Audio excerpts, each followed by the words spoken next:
श्रेय मिश्रा जी कानपुर से। श्री हरिवंश महाराज जी आप पूछना चाह रहे हैं कि अगर कोई भगवान का नाम लेके अपना मतलब करता है तो क्या उसको भगवत प्राप्ति होगी? नहीं नहीं, कदापि नहीं।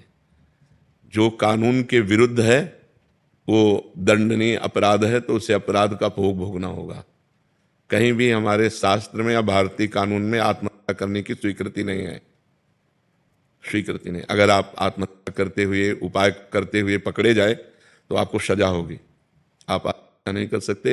ये हमारे भारतीय कानून में भी है, और भागवती कानून में यदि आत्महत्या करते हैं तो आप भूत प्रेत की योनि को प्राप्त होंगे, आप दुर्गति को प्राप्त होंगे, ना आपकी सदगति होगी। ऐसा नहीं तो सब लोग नाम बोल करके दरिया में कूद जाएं, ऐसा नहीं है, ऐसा नहीं है। ऐसे दुर्गति को प्राप्त होगा और सदगति को प्राप्त नहीं होगा। जैसे कोई नाम ले करके पाप करे तो नरक को प्राप्त होगा और सदगति को प्राप्त नहीं होगा।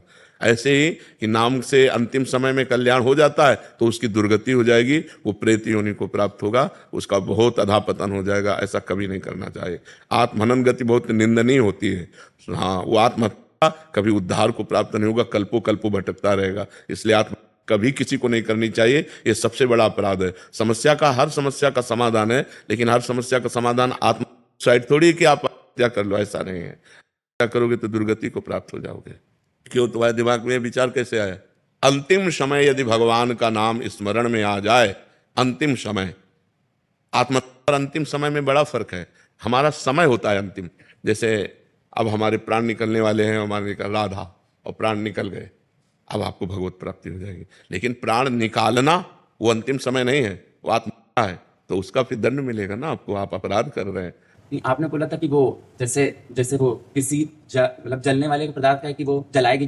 हाँ। और आपने बोला था राधा नाम का वो तारना ही है। हाँ, तारना है। तो कानून के विरुद्ध, कानून के विरुद्ध थोड़ी नहीं। जैसे जहर है ना, तो अगर उसे वैद्य शोध के दे तो दमादि बीमारियों के काम में आ जाता है संख्या, और ऐसे खा लो तो मर जाओगे ना। तो उसका विरुद्ध प्रयोग थोड़ी करना चाहिए, उसका विरुद्ध प्रयोग नहीं, ये विरुद्ध प्रयोग होगा, इससे आपको दंड मिलेगा। आत्म करते समय कि हम भाई राधा बोलकर आत्म कर लेंगे, राधा बोल करके हम किसी, तो इससे आपका पतन हो जाएगा, आपकी दुर्गति हो जाएगी। स्वतः हमारे प्राण निकल लें, फिर राधा राधा बोल लें तो हमारा कल्याण हो जाएगा। ऐसे नहीं, दुरुपयोग न करें। सद्वस्तु का दुरुपयोग नहीं करना चाहिए, ये कानून के विरुद्ध है। जतिन जी न्यू दिल्ली से। श्री हरिवंश महाराज जी आपके प्रश्न का भाव है कि आपने आपके श्रीमुख से सुना था कि अगर आपके हृदय में प्रभु की याद आ रही है या एक बूंद भी आंसू आ रहे हैं तो प्रभु ने आपको याद किया है, वो आपके लिए ऐसे आंसू बहा रहे हैं, तब जाके आपको ऐसा भाव भी आया। तो महाराज इसका क्या? इसका भाव हमें कहने का ये था कि जैसे हम कृष्ण बोले तो कृष्ण कृपा से ही कृष्ण बोले, जो कृष्ण नाम है वही कृष्ण है। तो हमारी जिह्वा में यदि कृष्ण आया तो श्री कृष्ण हम पर कृपा किए हैं, तब कृष्ण नाम आया है। अगर हमें प्रभु के प्रति रोना आ रहा है तो प्रभु हमें प्यार कर रहे हैं, इसलिए रोना आ रहा है। अगर हम प्रभु के लिए व्याकुल हैं तो प्रभु हमसे मिलने के लिए व्याकुल हैं। हम प्रभु के मार्ग में चल रहे हैं तो प्रभु हमें चला रहे हैं, इसलिए हम चल पा रहे हैं। तो सर्वस्व कृपा ही है, सर्वत्र कृपा ही है, सर्वस्व कृपा ही है। भक्त का सर्वस्व कृपा ही है।